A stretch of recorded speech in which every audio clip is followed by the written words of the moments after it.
How's it going, car people? It's Lucas here, back with another car review. Today I present to you this 2012 Peugeot 5008. As always, I will start it up, show you the engine, show you around the interior and the exterior of the car. So without further ado, here's the key. It's Peugeot's switchblade key with just your lock and unlock, and that's it. So without further ado, let's go ahead and get started.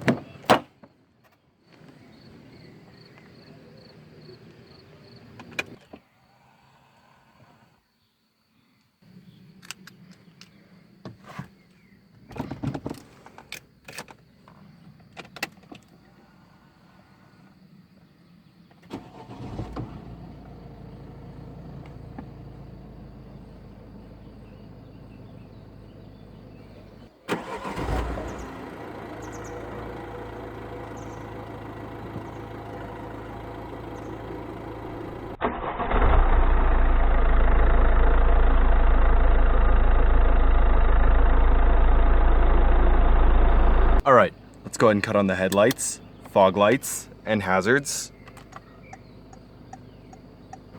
All four windows are fully automatic.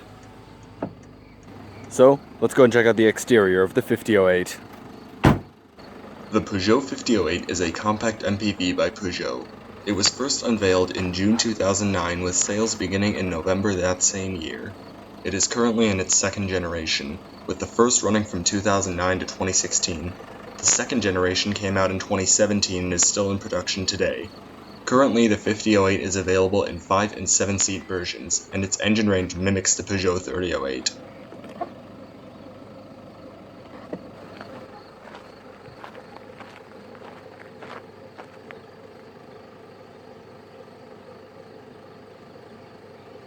The first generation 5008 shares a lot of core structure and mechanical components with the Citroën Grand C4 Picasso. It was also awarded 2010 MPV of the Year by What Car magazine. As far as exterior amenities on this 5008, it has body-colored side mirrors and door handles, chrome trim underneath the windows, halogen headlights, front and rear fog lights, rear parking sensors, rear license plate lights, a single-exit exhaust, and Michelin Primacy 2 215/55 R16 tires with 16-inch 6-spoke alloy wheels.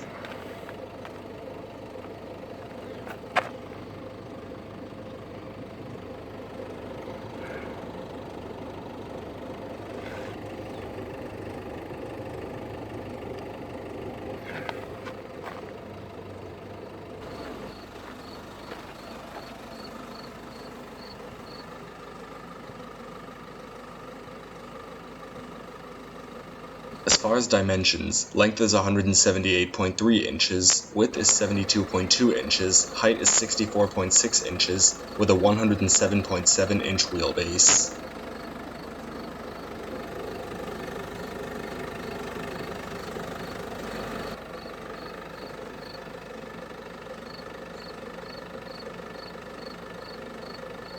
This 5008 is powered by a 1.6-liter single overhead cam, 8 valves, turbo diesel inline 4-cylinder engine. It produces 112 horsepower at 3,600 RPM and 199 pound-feet of torque at 1,750 RPM. It does 0 to 62 miles an hour or 0 to 100 kilometers an hour in 12.9 seconds and has a top speed of 114 miles an hour or 183 kilometers an hour. It has a 15.85 gallon fuel tank. It has a 15.85 gallon or 60 liter fuel tank and is estimated to get 36 miles per gallon city, 48 highway, and 43 combined. In liters per 100 kilometers, that is 6.6 city, 4.9 highway, and 5.5 combined. All 5008s are front-wheel drive as standard. Other engine options include a 1.6 liter VTI inline-4, 1.6 liter THP 156 inline-4, 2 liter HDI turbo diesel 150 inline-4, and 2 liter HDI 163 inline-4.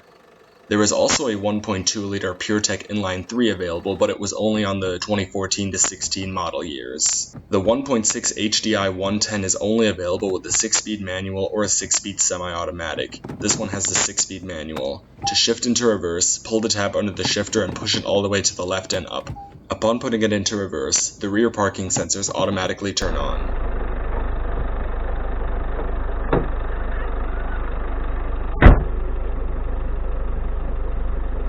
The 5008 is available with 5 different color options. This one is finished in shark gray with a standard black cloth interior. This 5008 has a 6-way manual driver's seat with height adjustment, recline, and slide. There is a mini storage compartment underneath the seat, and you also get carpet floor mats. The door panel is plastic with a cloth padded armrest, a little chrome piece, your power window and mirror controls. This one also has power folding mirrors. And finally, a chrome interior door handle, storage down below, and a speaker. To the left of the steering column, you have a mini storage compartment, your headlight leveling switch, and buttons for parking sensors and traction control. Alright, so let's go ahead and do a few revs and see how it sounds.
Alright, let's go ahead and shut the door and roll the window up. This 5008 comes with dual zone automatic climate control. Over here is your fan speed. Temperature settings for the driver and passenger AC, your auto right here. Recycling, auto recycling, you can set it here to blow to the rear. You'd also have your front and rear defrost and little displays right above the temperature knobs indicating the temperature it's currently set to. This 5008 does come equipped with the Peugeot flip-up screen, which, by the way, you can adjust or just turn off completely.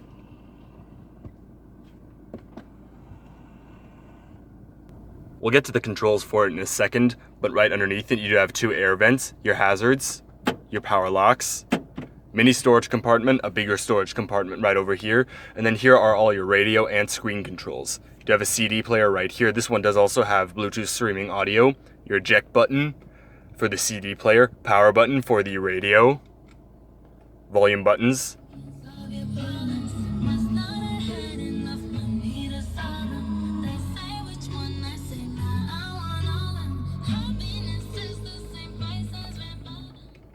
Good sounding radio. You'd also have 6 preset stations right down below here. Right now, the infotainment screen is currently displaying your map. Push this radio button, and you can go to your radio settings, and just turn this knob to scroll. That's why you got the volume buttons right over here, because usually it's a knob, but it's the volume buttons in these Peugeots. This mode button right over here scrolls through various screens. It scrolls through this screen, as well as back to the radio screen and back to the map.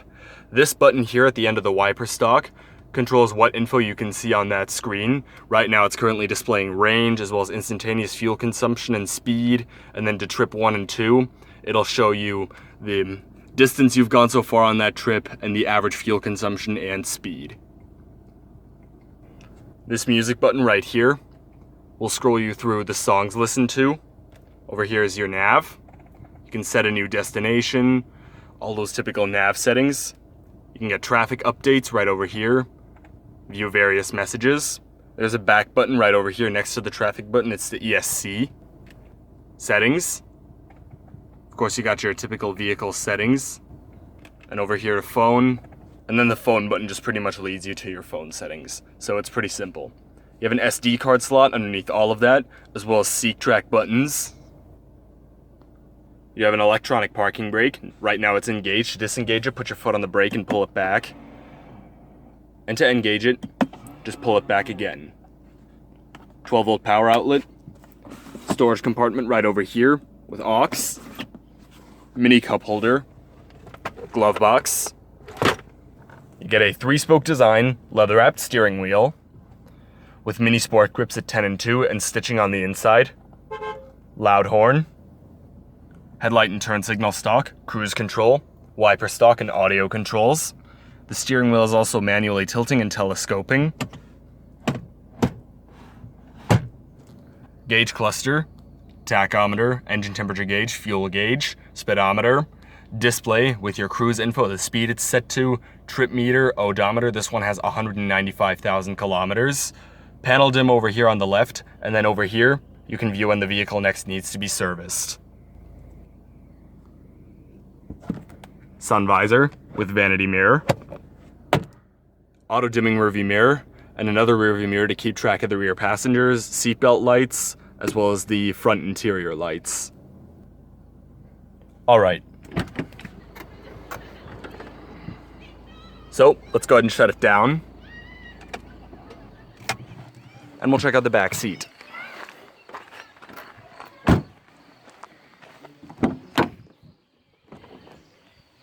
All the materials on the seats and door panels do carry through. Storage down below with speaker. Sunshades for the second row passengers. This one also has the third row of seats, which I will hop into in a little bit, despite the fact that it is very, very small. As far as the second row of seats, it is not a bench seat, as you can see. It's 3 separate seats. There's little handles right here with which you can slide them because they are on a track. All right, so let's go ahead and hop inside. Now, the driver's seat is all the way back. I am 6 foot, and I am kind of sitting a little bit like this, so it's not the most spacious. Headroom is good though. Got a decent amount of it. So as long as the seat was slid further forward, I'd have no issues back here. So really, it's not all that bad. Tray tables, dual seat mat pockets. Got a 12-volt power outlet down below over here. This right here is the cargo cover. That was just put here. It would normally be in the trunk, but it's right here for now. Here are your reading lamps, grip handles and coat hooks. Not bad. All right, now let's go and hop in the third row of seats. Also, before we officially go in, here's your ISOFIX child seat anchors, and you can just pull this strap to adjust the seat, recline it back. You do recline for extra comfort.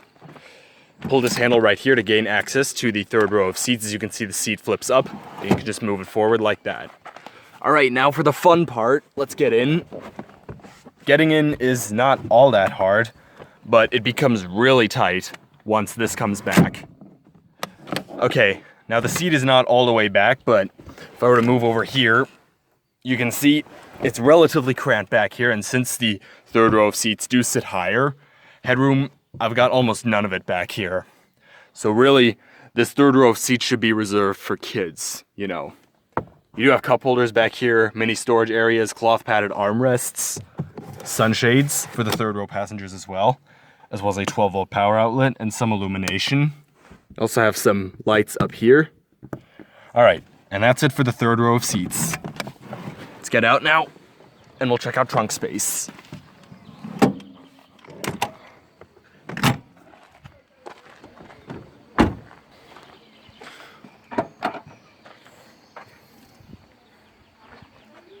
Obviously, as you can see, the third row of seats is currently in place, so there's really not much room back here. However, when the third row of seats is in place, you can use the areas underneath for storage. You do have tie-down hooks right over here, as well as a flashlight with illumination. Now, folding the seats down, the third row, is pretty simple. There's a red strap right here.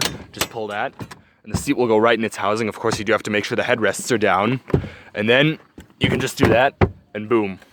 Works the same for this seat. And there you go. And just like that, you have more cargo space. Now, The second row of seats do the same. You can see the red straps are right there. You simply just pull those to fold down the seats. You obviously have to make sure the headrests are down first before you fold the seats, and also make sure there's no booster seats there in order for them to fold flat, but you pretty much get the idea. Putting the third row of seats back up is also pretty simple. Pull this back and then pull on the black strap. And there you go. It's as simple as it gets. Boom. All right.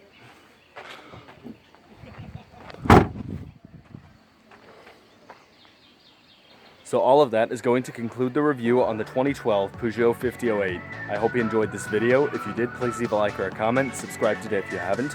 Thank you all for watching. See you in my next video. Goodbye.